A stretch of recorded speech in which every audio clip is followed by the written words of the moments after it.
Breaking at 10, the manhunt is over. All 3 escaped inmates from the White County, Illinois jail are behind bars tonight. In less than 1 hour, this road right here, US 51, will be closed. Good evening, everyone. A pleasant start to the weekend here in the Heartland, and it's quiet tonight, but you know what? That could change soon. Since flooding is not a stranger to this community, this is just one of the many vacant houses on the street. President Trump was in Las Vegas today and on Twitter blasting Democrats in Congress. I reached out to Bethune's attorney, Michael Websick, and he says he's disappointed in the judge's ruling, but he respects the court's decision. Since the water is shut off here in Christopher, the city leaders have responded to the community's need by providing these packs of water to the community. This crash happened this morning, and as you can see, they've taped off this area so that the Federal Aviation Administration can conduct their investigations. You have the cross bucks, the yield sign, and even the blue sign for emergencies, but it doesn't matter because people are still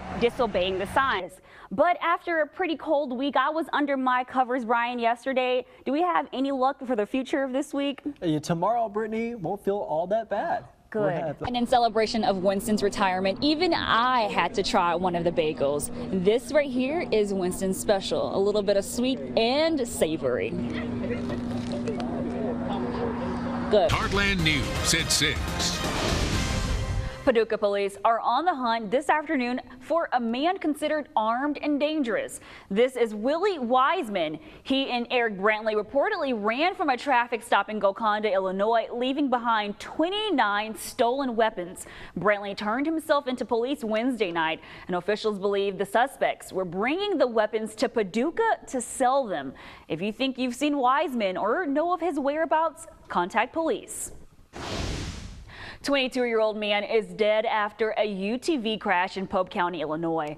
And police say the driver was traveling westbound on Glendale Road when the side-by-side ran off the left shoulder and into a ditch, striking a tree. A passenger in the vehicle was pronounced dead at the scene, and the driver was taken to a nearby hospital. And we're told that victim was not wearing a seatbelt.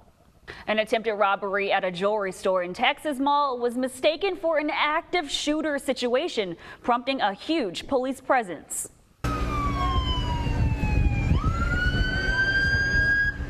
Police say the reports of shots fired was actually the sound of victims smashing the glass jewelry cases at the LA Plaza Mall. All suspects are in custody and there were no reported injuries.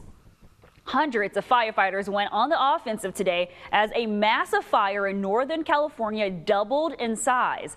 Officials say the Carr fire is 80,000 acres and growing. Katie Nielsen reports. The funeral for 4 family members killed in a duck boat accident was held in Indianapolis yesterday. People gathered to remember Glenn Coleman and his 3 children, Reese, Evan, and Aria. 9 members of the Coleman family died in the duck boat accident in Missouri. Of the 11 family members on board, only Glenn's wife Tia and her nephew survived. 6 members of a single family died in a massive hotel fire in Michigan early Saturday. A mother and her 5 young children perished, the oldest 10 and the youngest only 2. 8 other people had injuries. It happened at the Cosmo Extended Stay Motel in Berrien County. And when firefighters arrived just before 2 a.m., they say the entire building was engulfed in flames. Officials are investigating the cause of the fire. The confessed shooter in the 2015 deadly attack on a Planned Parenthood in Colorado will not go on trial for now. In this week's top health stories, the call from the nation's pediatricians for stronger regulations when it comes to chemicals in children's food, and can significantly reducing your blood pressure help cut your dementia risk? Hinadoba reports. Thinking the same way and doing the same thing, they're not going to change. This right here is a change. That's Eric Cates, an inmate at Jefferson County Jail, with a new change of pace. Painting an elementary school's library as a part of the Jefferson County Jail Work Camp program. It's actually a really good program. I enjoy it. It sure beats sitting in the cell all day, so it gives you something to look forward to.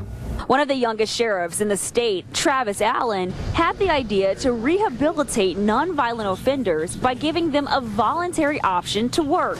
Take offenders, teach them skills, make them productive members of society. That's the ultimate goal, because if not, they're just sitting in prison, rotting away, costing the taxpayers money, away from their families. It's terrible for everybody involved. A lot of people take a lot of stuff for granted, so this program, being able to go outside and help, with the community and do something good, a non-selfless act, has definitely helped.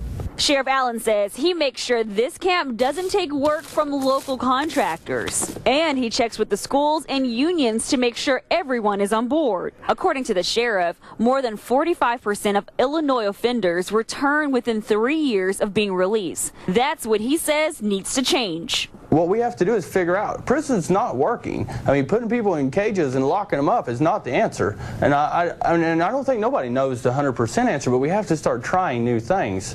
We've been doing this for 100 years and it's not working. Why do we keep doing it? Live Local now, Brittany Jacob, Heartland News. I will never forget about my education as much as all these people around here have worked for it. Mason Ramsey, also known as the Walmart yodeling boy, thanks a part of his success to his school, Pope County Grade School in Golconda. If it wasn't for this school, then I wouldn't be as smart as I am, and I wouldn't be where I'm at right now.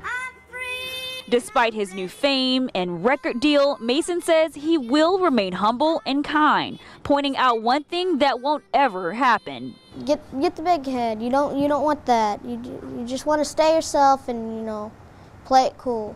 Because then if you get the big head, no one's going to like you. He even reminded me of a lesson old as time. Like the Bible says, treat others the way you want to be treated. And so I feel like if I leave someone out, someone else is going to leave me out, and I don't want that to happen. So I want all people to be my friend. In class, Mason's quick to participate. Mason. You need to turn it into an improper fraction. His music teacher, Ms. Reed, says she knew early on that he stood out.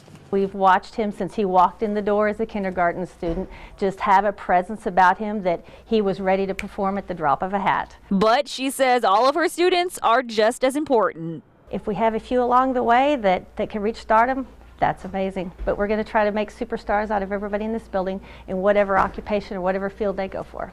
No matter how far his career takes him, Mason's heart will always be here with his friends. Well, I do miss home too. I kind of get homesick once in a while, but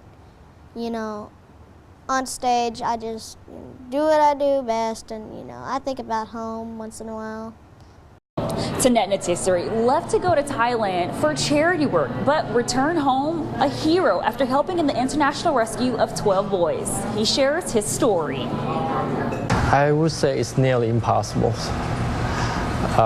You're dealing with like 1,000 acres of waters. Natissery is happy to be back home after a nearly 3-week mission of rescuing the boys trapped in a cave. It just gave us the purpose and the willing to keep working hard daily to make sure that we will do anything we can to bring those kids out alive. But Natissery says they ran into a few issues. He says the Thai government wanted to take their time to get the boys out after the monsoon season was over. So Natissery had to go to high officials. He sat with Thailand's Minister of Interior to encourage them to start the mission as soon as possible. We actually pushed this decision to where we need to start the rescue right away. Gotta start rescue the kid tomorrow. If you're not doing it, you won't be able to save anyone. But if you do it now, it's a high risk that some of the kids might not be survived.